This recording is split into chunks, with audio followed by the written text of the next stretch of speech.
Bakit kaya natitiis nila na hindi tayo replyan? Dahil ba busy sila? Busy din naman tayo. Pero nakakagawa tayo ng paraan para kausapin sila.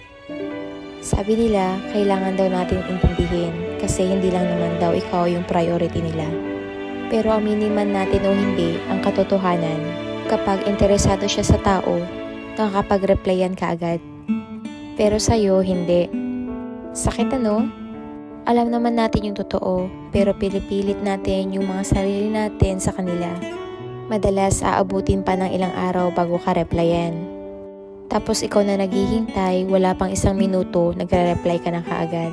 Huwag nating hayaan yung mga sarili natin na lamunin lang tayo ng kilig. Lamunin tayo na dahil gusto natin sila o dahil pinapaniwala natin sa mga sarili natin na talagang busy sila. Hindi sila busy.